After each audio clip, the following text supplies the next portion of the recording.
Assalamualaikum warahmatullahi wabarakatuh. Perkenalkan, saya Dewi Sartika, NPM 18380021 dari Prodi S1 Farmasi. Akan menyampaikan tugas biologi sel tentang komunikasi antar sel.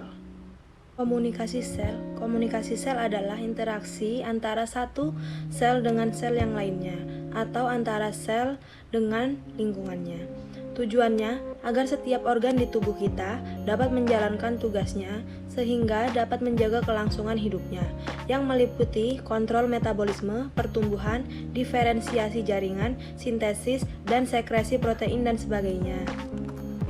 Metode komunikasi antar sel yaitu komunikasi langsung adalah komunikasi antar sel yang sangat berdekatan. Komunikasi ini terjadi dengan mentransfer sinyal listrik atau ion-ion atau sinyal kimia melalui hubungan yang sangat erat antara sel satu dengan lainnya.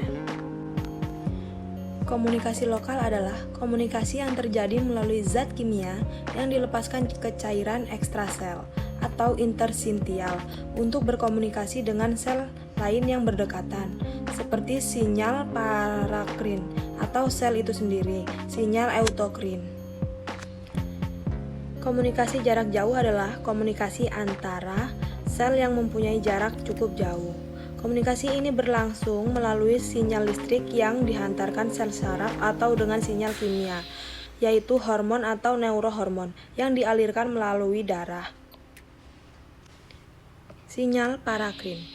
Molekul pembawa sinyal dihasilkan oleh sel tertentu dan dilepaskan ke dalam lingkungan sekitar. Sel target letaknya berdekatan, dirusak oleh enzim ekstraseluler. Contohnya seperti epinefrin dan non-epinefrin. Estrogen oleh sel ovari.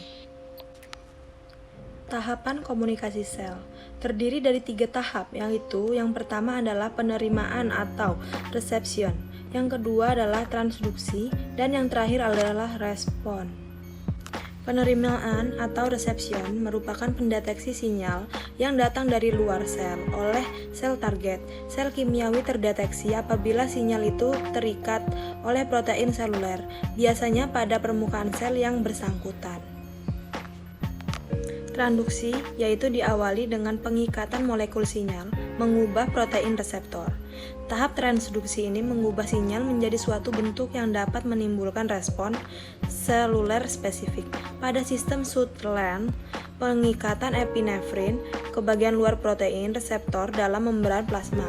Sel hati berlangsung melalui serangkaian langkah untuk mengaktifkan glikogen fosforilase. Dan yang terakhir adalah respon. Pada tahap ini, ketiga pesinyalan sel, sinyal yang ditransduksi akhirnya memicu respon seluler spesifik. Respon ini dapat berupa hampir seluruh aktivitas seluler, seperti katalis oleh suatu enzim, penyusun ulang, siroskeleton, dan pengaktifan gen spesifik di dalam nukleus.